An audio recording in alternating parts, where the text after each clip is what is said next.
Hello students, welcome to English class chapter 2 part 5. Your chapter name is The Best Christmas Present in the World. In the earlier classes we have read about the Jim McPherson and Connie and their letter. Now what happened? We will continue with the chapter. The writer says that I folded the letter again and slipped it carefully back into its envelope. I kept awake all night. By morning, I knew that I had to do. I drove into Bridport, just a few miles away.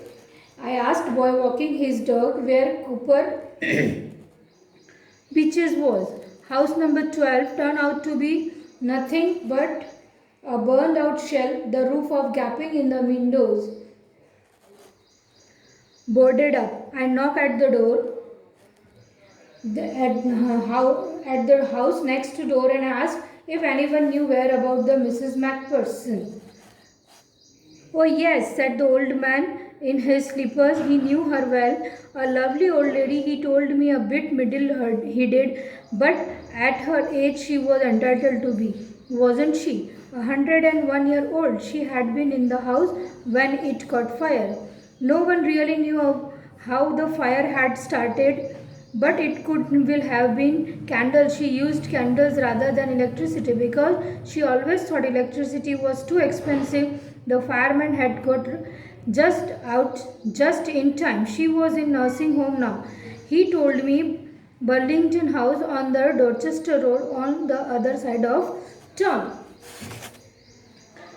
कि जैसे हमने पढ़ा कि writer letter बंद करता है तो writer क्या करता है उसको एंड चिट्ठी को वापस उसने सावधानी से उसको मोड़ करके लिफाफे में रखकर और उसने एक तरफ रख दिया. वो पूरी रात जागता रहा. वो सुबह तक कंफ्यूज हो रहा था कि मुझे क्या करना चाहिए. फिर सुबह उसने क्या किया, कुछ ही किलोमीटर दूरी पर जो उसका ब्रिडफोर्ड था वहाँ वो गया. वहाँ पर उसने देखा कि एक लड़का अपने कुत्ते को घुमा रहा था. उसने उससे पूछा कि कॉपर बीचेस कहाँ है. तो उसको पता चला कि उसका जो हाउस नंबर 12 जो उनका एड्रेस है कॉनी का, वो घर तो आँख से उसका उसने देखा तो कि पूरा घर आँख से जला हुआ था. उसकी छत भी गिर गई थी, खिड़कियाँ लकड़ियाँ से ढकी हुई थी, दरवाजे. तो उसने क्या किया, उसके बाद उसने उसके पड़ोसियों के घर के दरवाजे को खटखटाया. वहाँ से उसने एक बूढ़े व्यक्ति बाहर है जिसको उन्होंने पूछा कि श्रीमती मैकपर्सन, मिसेस मैकपर्सन कहाँ है. तो उसने वहाँ से एक बूढ़ी महिला जो कि थोड़ी कंफ्यूज थी, वो भी उम्र थोड़ी एजड थी, वो उनको बताती हैं कि वो 101 साल की बूढ़ी हैं. जब वो उस घर में ही थी, जब उस घर को आग लगी तो वो उस घर में ही थी. कोई नहीं जानता कि आग कैसे लगी. शायद मोमबत्तियों से लगी क्योंकि वो इलेक्ट्रिसिटी ना यूज़ करके मोमबत्तियों का इस्तेमाल करती थी. उनको ऐसा लगता था कि इलेक्ट्रिसिटी बहुत महंगी होती है. और अभी जो है जो फायरमैन होते हैं, जो आग बुझाने वाले होते हैं, उन्होंने उनको वहाँ से निकाल करके एक नर्सिंग होम में एडमिट करवाया जो कि उस शहर की दूसरी तरफ है. उसका नाम डॉर्चेस्टर रोड पर है. उसका नाम है Burlington nursing home. I found Burlington House nursing home easily enough. There were paper chains up in the hallway and lighted Christmas trees stood in the corner with lopsided angle on top. I said I was a friend come to visit Mrs. McPherson to bring her a Christmas present. I could see through into the dining room where everyone was wearing a paper hat and singing. The matron had hat on too and seemed happy enough to see him. She even offered me a mince pie. She walked me along the corridor. Mrs. McPherson is not in with the others. She told me she is rather confused today, so we thought it's best if she had a good rest. She has no family, no one visits, so I'm sure she will be only too pleased to see you.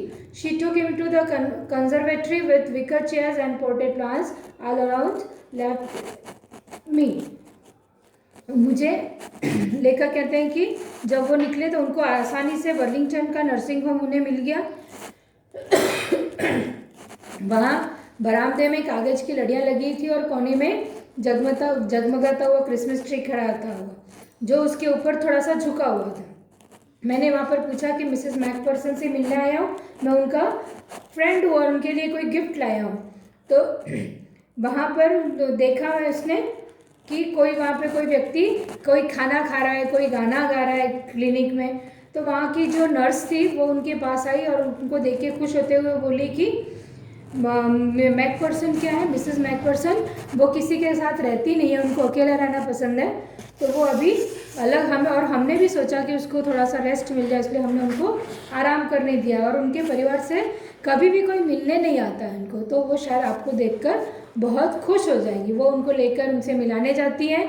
तो बाहर एक छोटे से बगीचे में सूखी बांस की बनी कुर्सियों पे वो मुझे वहाँ पर उनके बीच में छोड़ गई। The old lady was sitting in the wheelchair, her hands folded in her lap. She had silver white hair pinned into wispy bun. She was gazing out at the garden. "Hello," I said. She turned and looked at me vacantly. "Happy Christmas, Connie," I went on. "I found this. I think it's yours." As I was speaking, her eyes never left my face. I opened the tin box and gave it to her. That was the moment her eyes lit up with the recognition and her face became stuffed with the sudden glow of happiness. I explained about the desk, about how I found it, but I don't think she was listening. For a while she said nothing but stroked the letter tenderly with her fingertips. Suddenly she reached out and took my hand. Her eyes were filled with tears. You told me you had come home by Christmas, dearest," she said, "and here you are, the best Christmas present in the world. Come closer, Jim, dear, sit down." I sat down beside her and she kissed my cheek. "I read your letters so often, Jim, every day. I wanted to hear your voice in my head. It always made me feel you were with me. And now you're back. You can read it to me yourself. Would you do that for me? Jim dear, I just want to hear your voice again.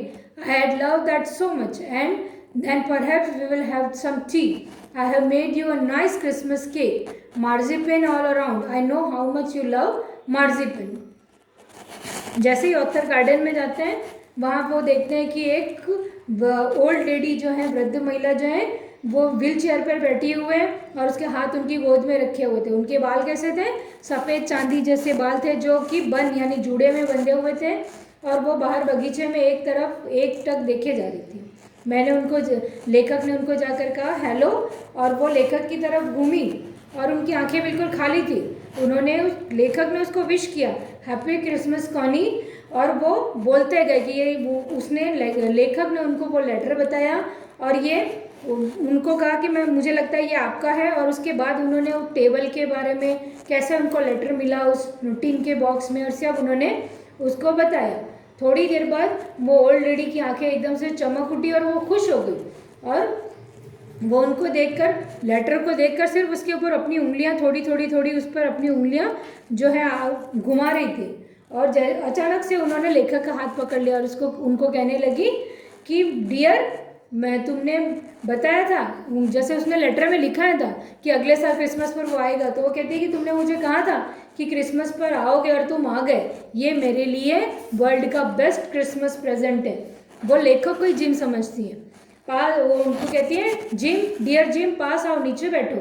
वो लेखक उनके पास बैठ गए। उन्होंने उसके चीक पर यानी गाल पर हल्का सा चुमा और उनको कहा कि मैं रोज़ ये लेटर पढ़ती हूँ और मेरे दिमाग में तुम्हारी आवाज़ गूंजती रहती है, मैं उसको सुनना चाहती हूँ, और मुझे हमेशा ऐसा लगता था कि तुम मेरे साथ हो, और अब देखो तुम हो मेरे पास। अब तुम वापस आ गए हो, तो तुम मेरे लिए इसको अच्छे से पढ़ सकते हो? वो जिसको पूछती है, जिम क्या तुम मेरे लिए ऐसा करोगे? मैं सिर्फ तुम्हारी आवाज़ फिर से सुनना चाहती हूँ, मुझे ये बहुत अच्छा लगेगा। और तब शायद हम उसके बाद फिर हम चाय पियेंगे, और उसके बाद मैं तुम्हारे लिए मीठी परत वाला, जैसे मार्जिपन के लिए हमने बताया था कि वो जो स्वीट लेयर होती है, वो कहती है कि वो उसके लिए वैसा मार्जिपन वाला क्रिसमस केक बनाएगी, और याद करती है कि कैसे जिम को मार्जिपन केक पर मार्जिपन बहुत पसंद था। Now we have finished our chapter. We will continue exercise in the next part. Okay? Goodbye.